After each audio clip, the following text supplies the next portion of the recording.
নমস্কার, আমি তাপসী। তাপসী রান্নাঘরে সকলকে অনেক স্বাগত জানাই। চলে এসেছি আবার একটি সম্পূর্ণ নতুন রেসিপি নিয়ে। আর আজকে একদম চটজলদি একটা ব্রেকফাস্ট রেসিপি নিয়ে আমি হাজির হয়ে গেছি। ইডলি ধোসা তো আমরা সকলে খেতেই ভালোবাসি, কিন্তু স্বাস্থ্যসম্মত।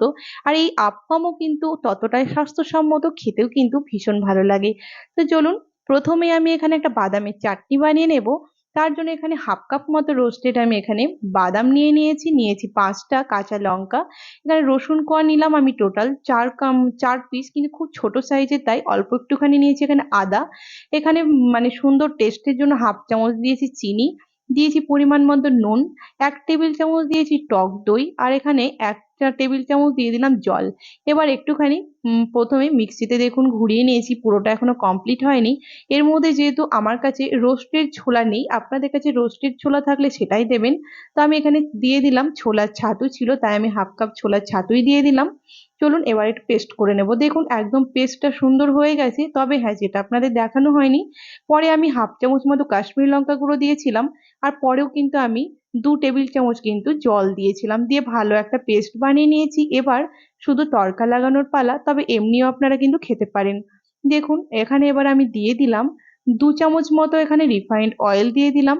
দিয়ে দিচ্ছি এখানে 3টে শুকনো লঙ্কা, দুটো এখানে গোটাই রয়েছে। দিয়ে দিলাম হাফ চামচ মতো সর্ষে। ব্যাস, এবার ভালো করে হালকা আছে এটাকে নাড়তে থাকবো, যেন শুকনো লঙ্কা আর সর্ষেটা খুব সুন্দরভাবে এখানে ফোড়নটা হয়ে যায়। দেখুন খুব সুন্দর যখন একটু ফ্লেভার বেরোবে, তখন কিন্তু এখানে ওই 10-12টা মতো কারি পাতা দিয়ে দিলাম, সেটাও আমি ধুয়ে রেখেছিলাম। তবে হ্যাঁ, কারি পাতাটা ততক্ষণ পর্যন্ত এখানে ভেজে নেবেন যখন সুন্দর ভাজাও হয়ে যাবে, কিন্তু কারি পাতার কিন্তু কালারটাও চেঞ্জ হবে না। এই কালারটা কিন্তু ধরেই রাখবে, তাহলে কিন্তু দেখতেও ভালো লাগে, খেতেও কিন্তু বেশ ভালো লাগে।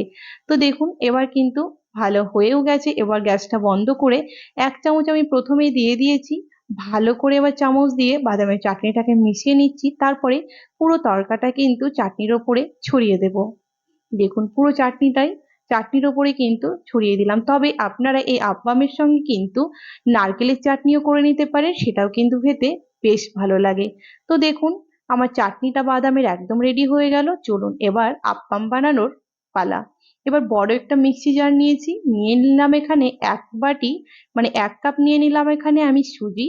আর 3/4 কাপ মানে 1 কাপের অল্প একটুখানি কম নিলাম টক দই। আর নিয়ে নেবো এখানে হাফ কাপ মতো জল। এবার ভালো করে একটা ফাইন আমি পেস্ট বানিয়ে নেব। তো চলুন এবার পেস্টটা বানিয়ে নিই। এবার দেখুন পেস্টটা বানানো হয়ে গেছে, আর খুব সুন্দর করে ফাইন একটা পেস্ট বানাতে হবে। আমার এখানে পেস্ট রেডি হয়ে গেছে। এবার একটা কাচের বড় বোলের মধ্যে আমি পেস্টটাকে নিয়ে নেব। দেখুন সুন্দর লাগছে, একদম রেডি হয়ে গেছে। আর ঠিক এই ঘনত্বেরই কিন্তু বানাতে হবে। ব্যাস, এবার কিন্তু ব্যাটারটা রেডি হয়ে গেছে। এবার এর মধ্যে আমি মিশিয়ে দেব কিন্তু খাবার সোডা। তো দেখুন মানে খাবার সোডা মানে বেকিং সোডা আর কি, হাফ চামচ আমি এখানে দিয়ে দিলাম বেকিং সোডা। এবার ভালো করে মিশ্রণের সঙ্গে কিন্তু সোডাটাকে সুন্দরভাবে মিশিয়ে নিতে হবে। পারবেন, তবে কারো কাছে যদি সোডা না থাকে, আপনারা কিন্তু এখানে চাইলে কিন্তু আপনারা মানে দিয়ে দিতে পারেন ইনো। হ্যাঁ, ইনো দিলেও কিন্তু ফুল প্যাকেটটাই দেবেন। তো ইনো দিয়েও কিন্তু খুব সুন্দর হয়, তবে হ্যাঁ বেকিং সোডা বাড়িতে রয়েছে সেটাই দিলাম।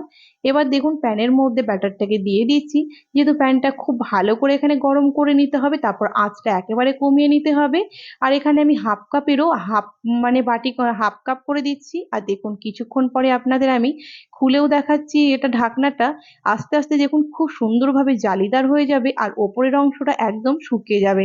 ঠিক সেই সময় কিন্তু সাথে সাথেই নামিয়ে নিতে হবে। আর সব থেকে ভালো কথা, এই আপ্পাম বানানোর জন্য কিন্তু 1 ফোঁটারও তেলের প্রয়োজন হয় না, যার জন্য এটা ভীষণ পরিমাণে স্বাস্থ্যসম্মত। বাচ্চা থেকে বড় সকলেই কিন্তু খেতে পারেন, ভীষণ ভালো। তো একই রকম ভাবে প্রত্যেকটা আপ্পাম আমি বানিয়ে নিয়েছি, প্রত্যেকটা আমার কমপ্লিটও হয়ে গেছে। তো যারা এখনো আমার চ্যানেলটিকে সাবস্ক্রাইব করেনি, তাদের অনুরোধ জানাচ্ছি, যারা ইউটিউব থেকে দেখছেন প্লিজ আমার চ্যানেলটিকে সাবস্ক্রাইব করে পাশে থাকা বেল আইকনটি প্রেস করবেন, যেন আমি নতুন ভিডিও দেওয়ার সাথে সাথে আপনাদের কাছে মানে নোটিফিকেশন প্রথম পৌঁছে যায়। আর যারা ফেসবুক পেজ থেকে দেখছেন প্লিজ পেজটিকে ফলো করে দেবেন। দেখুন এটা কতটা সফট, একদম নরম তুলতুলে, খেতে কিন্তু অসাধারণ লাগে। আর এই আপ্পাম কিন্তু আপনারা বাচ্চাদের টিফিনেও দিতে পারেন, ভীষণ স্বাস্থ্যসম্মত। আর আমার রেসিপি যদি আপনাদের ভালো লেগে থাকে তাহলে লাইক শেয়ার করতে ভুলবেন না, কমেন্টে অবশ্যই জানাবেন এই সকালের ব্রেকফাস্টের এই আপ্পাম রেসিপি আপনাদের কেমন লেগেছে, সাথে বাদামের চাটনিও আপনারা সকলেই ভালো থাকবেন, সুস্থ থাকবেন। দেখা হবে আবার একটি নতুন এপিসোডে।